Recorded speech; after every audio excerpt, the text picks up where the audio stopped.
Hey, how's it going? My name is Fred. I want to bring a video to you guys to kind of go over some things, some mistakes that I see a lot of people make when they're going out to buy a car. So in this video, what I wanted to do is I want to talk about those things and 5 things, right, that you're going to want to avoid when you're going through that car buying process. Again, thank you for joining this video and watching it. Watch it through. It's not going to be that long. It'll be a few minutes, but I do want to go over some things that I see a lot of you guys making, and I want to make sure that you guys start making some informed decisions when you're in the car buying process, right? So one of the first things that people do or fail to do in that case is they fail to do the proper research, right? There's a lot of things going into the car buying process as far as looking for prices of a vehicle, as far as what they've sold for, the average price of the car, and quite frankly, if you're buying a used car, if you're paying what the car's value is worth, or are you paying over, or are you paying under, right? You want to make sure that you're getting that sweet spot, right? So this is where a lot of negotiations is going to be able to come into play because you've done your proper research. Second thing is skipping the inspection, right? Whenever you're out buying a vehicle, you always want to make sure that you have the car inspected. I don't like going to the dealerships, and I don't like going to the dealerships mechanic. I'd rather take the car to my own mechanic to make sure that I'm getting an honest review of what the vehicle is, what's going on with that vehicle. I want to make sure that the tires are good, everything is good as far as what that looks like, right? If you're taking it to the dealership's mechanic, they're in it for the dealership, right? You want to be in it for you, and the only one who could be able to make that call would be somebody that you take the vehicle to, right? Third, neglecting the budget. Now, this is a very big thing, right? It's probably the most important thing when it comes to purchasing a vehicle, right? You want to make sure that you understand what your budget is before you even go to the dealership. Because once you understand what your budget is, you know what you can afford and what you can't afford, right? One of the first things that happen when you go to the dealership is they're going to pull out the Foursquare method. They're going to ask you some questions as far as how much you have down, how much you can afford for the monthly payment, and what type of trade-in value you have on the vehicle, right? The only thing when it comes to this Foursquare method that I want you guys to really think about is, one, how much is the interest rate, and two, how much is your payment? Because those are the 2 things that are going to directly affect you, right? Because they can make numbers work to kind of put your, once you tell them what your budget is, they're going to make the numbers work. They'll always be a little bit above what you're asking for. So for example, if you say I could afford $450 a month, they'll probably push that to about $460, $470, right? It's not that much. And you may think, well, I can go ahead and push that, right? I can go ahead and extend my budget, but it's very bad to do. So it's not a wise decision to make, right? And why do I say that? Well, first off, when it comes to a car payment, it's not just the car payment that you're paying for. You're also paying for things like insurance, gas, maintenance, upkeep, right? Keeping your vehicle clean, parking, things of this nature. Anything that has to do directly with that vehicle is part of that budget. Most people only think about what that car payment is going to be.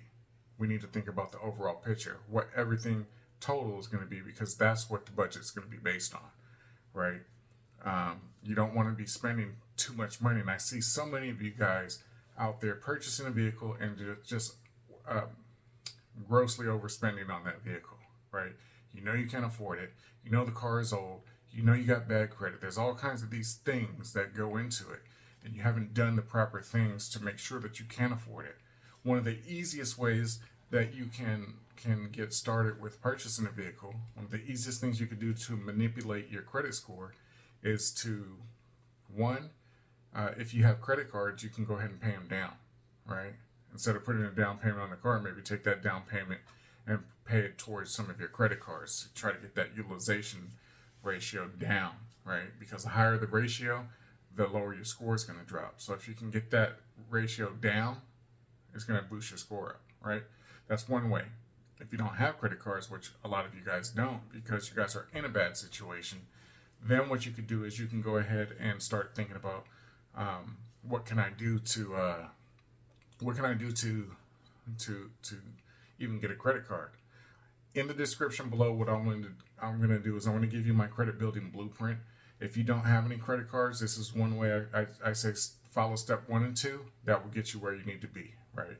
Typically, when people don't have any type of credit, once they follow the blueprint steps 1 and 2, they typically get a score increase anywhere between 70 and 100 points or more than that, right? And the reason being is because it addresses the second highest part of your FICO score, which is credit usage or credit utilization, right? If you don't have this section completed, you're missing out on up to 165 points. That's why when people add something like a couple credit cards to their credit profile, it starts the building process, right? And this is where it's all going to start, right? So by doing either of these two things, whether you have a credit card or don't, right, you can manipulate your credit score to help get a score increase and possibly get a reduction in the APR rate that you're going to have to pay when purchasing that vehicle, right? Ignoring the history of the vehicle. So whenever you're out going to buy a vehicle, especially if you're buying used, you want to make sure that you get the vehicle report. You want to get that Carfax to see kind of what's on there, right? You want to make sure that there's no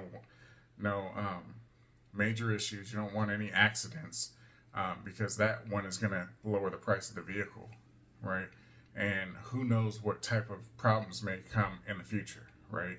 And are they even accounting for the Carfax when trying to save the car? So what is that price and how is that based upon your research that you've done? So you always want to make sure you get a Carfax to kind of see exactly what's going on with that history of that vehicle, right? And finally, rushing the decision. I always say don't go try to buy a car at night, all right? If you do that, you're going to get rushed, right? There's been a lot of times that they tried to rush me. I'll give you a perfect example. In 2019, I went to go buy a Jeep, right? And I wasn't sure that the Jeep was going to fit in my garage, so I went to the dealership. Before I even went, I said, hey, I want to come in and take the vehicle. Is it okay if I take it to my house, make sure it fits in my garage? If it fits, I'm going to purchase the vehicle, but I'm not going to purchase the vehicle today. I said, I've been out early. I'm tired. Just want to make sure it fits. If it fits, then we'll buy it. And I think we're going to buy it in like 2 days, which was going to be a Saturday morning. The reason why I did this is because the salesperson, which we liked initially, we liked her, but she was off the next day, and then the following day she was back on. So we're going to come back in 2 days so she can finish everything up, finish up with the paperwork. I negotiated the price, right? Had a great deal on the price. Everything was ready to go. I go take the car. It fit in the garage perfectly. Go back to the dealership, and the manager comes out, right? And the manager comes out and he says, well, we can't give you the deal unless you purchase the vehicle today. Now, mind you, I already told them I wasn't getting the car, right? I said, I'm not going to get it today. I'm going to get it in 2 days, right? I said, I will come back tomorrow, but it's going to be the same situation. Plus, it's going to be Friday. I don't feel like doing all the paperwork on a Friday. I want to be fresh in the morning and just get everything done Saturday morning. I'll come as soon as you guys open. The guy wanted to argue. I walked, right? And the reason why I walked is because I'm not going to be pressured, and I sure hope that you guys don't let people pressure you. You're either sold or you're either going to sell them or they're going to sell you, right? You want to do business on your terms. So the reason why I'm telling you this story is because I want to make sure that you guys understand that there's nothing wrong with walking away, right? I've walked away and got an instant $2,000 reduction in price just to come back, right? I've bought a lot of cars. I have a lot of experience buying cars, right? I negotiate really well. I'm very strong and very stern, and I'm very firm in my negotiations, right? Because I have all of my homework put together. I'll come with a folder, right? And I'll pull up the folder. I'll pull up my phone. You know, we got smartphones. I'll pull up the phone and say, hey, look, this right here, this shows exactly what this car sold for. So why am I going to pay you this when the average cost is this? I'm not going to overpay. You know, I don't like paying MSRP. There was some issues with the chips, and a lot of cars didn't have the things that you wanted. I've seen a lot of change over the past couple of years because I follow this stuff. I help clients when it comes to their negotiations and their research and doing these types of things. I put together courses in regards to how to purchase a vehicle properly. So there's a lot of things that I want you guys to understand, that it's all up to you. You have to do what's going to be right, what's going to be best for you and your family. The most important thing that I think that you guys need to do is, one, do your proper research, put your budget together, don't be rushed, don't skip the inspection, and always get the Carfax report. So with that being said, I hope you guys found some value in this video. If you do, give me a like, right? Subscribe to the channel. If you think you know somebody who may be interested in this information, share it with them. It's just a click of a button. Share with a few people you know. If you guys have questions, hit me on a comment below. I'll reach back out to you and try to get back with you. I'm also going to leave my contact information in the description, so that way if you need to get back with me, you can hit me up on the email address that I'll leave in the description. I'll have the credit building blueprint, so that way you guys have that information. If you guys want a free credit audit, I'm going to leave a link in there for you as well. I'll go over everything on your credit report. You do have to get credit monitoring, but as long as you do that, I'll go over everything with you. If you guys, especially if you guys are looking at trying to buy a car, I want to be able to help you guys get that vehicle at the best possible terms possible, right? So I'd like to go over that with you. It's nothing. It's about 30-minute appointment. That way I can go over everything that's on the report, what's hurting you, what could help you, and what you need to do. So with that being said, appreciate you guys for watching, and you guys have a good one.